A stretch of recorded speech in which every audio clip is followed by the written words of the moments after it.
Durante o passar do tempo, algumas curiosidades sobre o futebol foram surgindo, então fica aqui que eu vou te mostrar algumas delas, e a última tenho certeza que vai te surpreender. O futebol, como conhecemos hoje, surgiu na Inglaterra, no século XIX, porém jogos parecidos já existiam há milhares de anos em outras civilizações.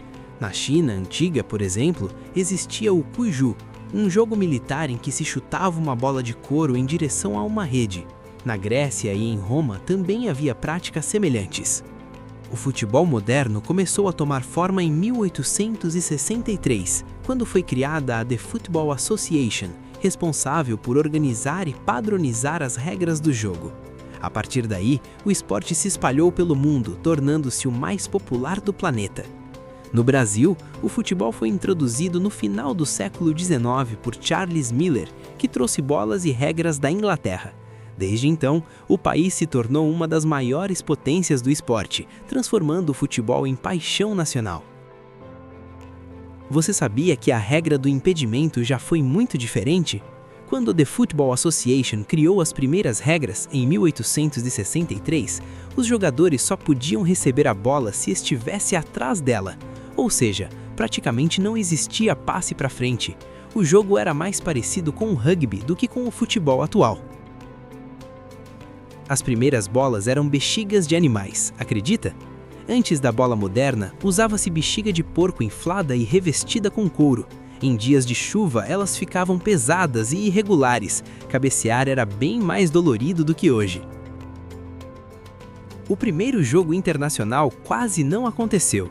Na época, o futebol ainda estava se estruturando. A The Football Association já existia, mas a Escócia ainda não tinha uma federação totalmente organizada. Havia dificuldade para definir quem realmente representaria cada país. Antes de 1872, chegaram a ocorrer partidas entre Inglaterra e Escócia, mas muitos jogadores da Escócia moravam e jogavam em Londres, ou seja, não eram times realmente nacionais. Isso gerou questionamentos sobre legitimidade. Viajar naquela época não era simples. O jogo aconteceu em Glasgow e deslocamento entre países exigia planejamento e tempo, algo que poderia ter inviabilizado a partida. Mesmo com tudo isso, o jogo aconteceu em 30 de novembro de 1872, em Glasgow, e terminou 0-0. Pode parecer um placar sem graça hoje, mas ali nascia oficialmente o futebol entre seleções.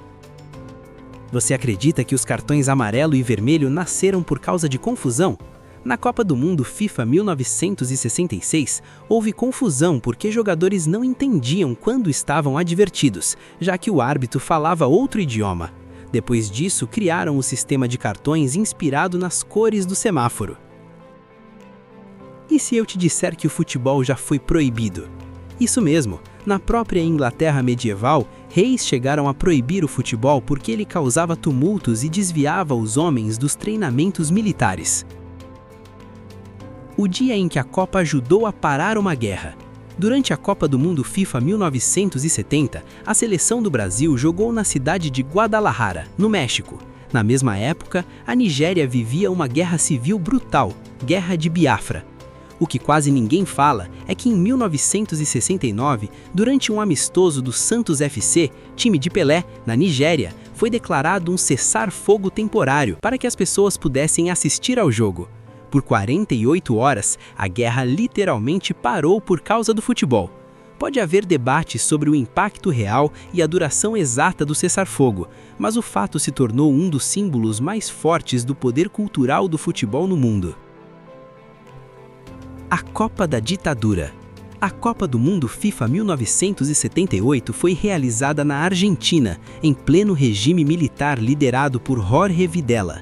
Enquanto os estádios estavam cheios e o mundo assistia aos jogos, milhares de pessoas eram perseguidas, presas e desapareciam.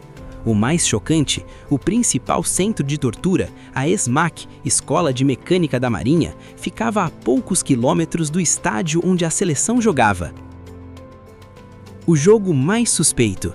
Para chegar à final, a Argentina precisava vencer o Peru por pelo menos 4 gols de diferença. O resultado? 6-0.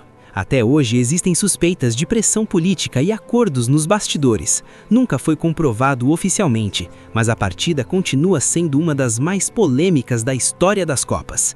No fim, a Argentina foi campeã ao vencer Países Baixos na final.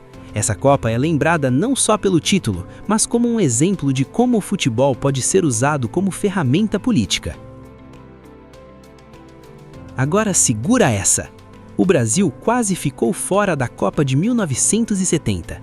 A Copa do Mundo FIFA 1970 marcou a consagração da melhor seleção da história, com Pelé, Tostão, Rivelino e Jairson. Mas quase tudo deu errado antes mesmo do torneio começar. Durante as eliminatórias, o técnico é João Saldanha, que montou um time extremamente ofensivo e venceu todos os jogos da classificação. O problema? Ele entrou em conflito direto com o então presidente do Brasil, Emílio Garrastácio Médici, que teria sugerido jogadores para a seleção. Saldanha respondeu publicamente dizendo que o presidente escalava ministros e ele escalava o time. Pouco antes da Copa, ele foi demitido. Quem assumiu foi Mário Zagallo, e o restante virou história. O Brasil conquistou o tricampeonato e ficou com a taça Jules Rimet em definitivo.